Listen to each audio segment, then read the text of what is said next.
Hey guys, welcome to another episode of Witches of the Moon. I am one of your hosts, Dia, aka OrioFOrioasis.com, and this week we're talking about me not sneezing apparently. We're talking about guiding deities actually, and there are all different types of guiding deities, but my main point that I want to get across is that when working with any type of well, I say guiding deities, I mean spirit guides. I really mean spirit guides. Anyway, let me put some of the stuff away. Working with spirit guides, right? You really need to know yourself. Now, I know it's kind of like a catch-22 because it's like the reason why you're working with the spirit guides is trying to get to know yourself. Um, but what I would say is the reason why you want to try to know yourself before you start calling on spirit guides is because you may misinterpret the message. And what do I mean by that? This is not sure that. What I mean by that is that the main example that I normally give, right, is snakes.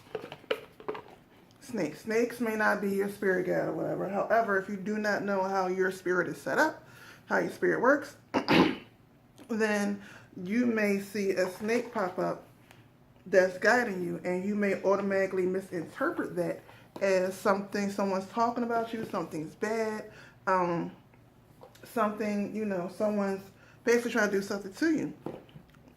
But it also could mean it's a time for you to sit still and watch. It also could mean it's time for you to, not necessarily in a bad way, but pay attention so you know when to strike. Basically sit and wait and be prepared for when that time is ready for you to do something. It can also be protection. It depends on you and how it depends. It really depends on you and how you work with stuff. So I would say with spirit guides, I guess for me the safest way I can say to y'all to start working with them would be dream work. Have them send you messages in your dreams first, and then during the day. Like when it comes to spirit guides, a lot of people like to see the spirit guides send them numbers, and a lot of people have the number 1111. However, in my spirituality, right, when my spirit guides make me notice 1111, I don't make a wish because 1111 are like 11. Just pretend to say here, like pretend like it's two pillars, right? So you have 1111. That's two pillars first of all, and there's a doorway in between. So for me, I take it that way, and open doorway is not for me to make a wish. It's for me to walk through. It's for me to make a decision and to stand in that and walk on that. But that's how I work with 1111.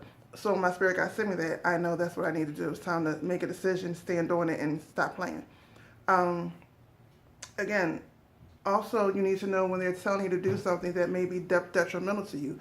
A lot of times, we want something so bad that we only see what we want. We don't necessarily see the path that we're trying to be persuaded to get there. So you have to kind of know you and know your limits before your limits is tested. At least to like have some type of foundation. And again, I know it's kind of like a catch-22 because the spirit guide is supposed to help you find that. However, you do need to have a little bit of a understanding as far as them, because there's I don't really believe in trickster spirits. I don't. The reason why I say I don't believe in trickster spirits is because I always pay attention to what's not being said. And when it comes to trickster spirits, you really need to pay, or so-called trickster spirits, you really need to pay attention to not only what's not being said, but what's your true desire of what you want to have and why you truly want it. Because one thing is, you'll realize when working with those type of spirits that they don't really trick you. They actually show you who you are, the part of you that you try to avoid and try to not show others. So they're not really tricking you. They're really there just to get you to know who you truly are deep down inside and what you're actually willing to do to get the thing that you want. Not what you say you're willing to do, or what you are actually willing to do that you think no one's going to see to get you there to what you want. So again, this video ain't that long. When it comes to spirit guides and all that, do some work to know yourself first. Start working with them. I would suggest start working with them in the dream realm, and then start asking for signs during the day, and then start communicating more during the day. But also do a lot of dark work.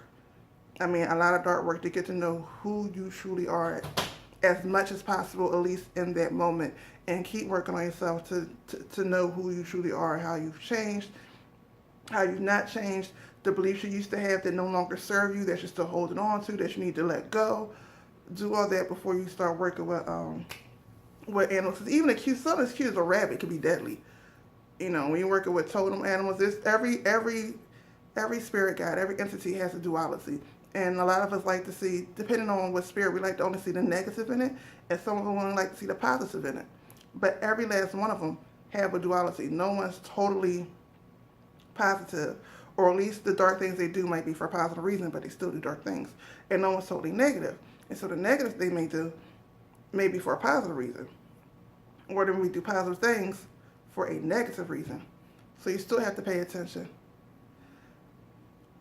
Okay, guys, that's it for this video. Don't forget to stay blessed and be a blessing. Don't forget to like everyone's videos. Don't forget to comment, rate, and subscribe, and I'll see you next week. Peace.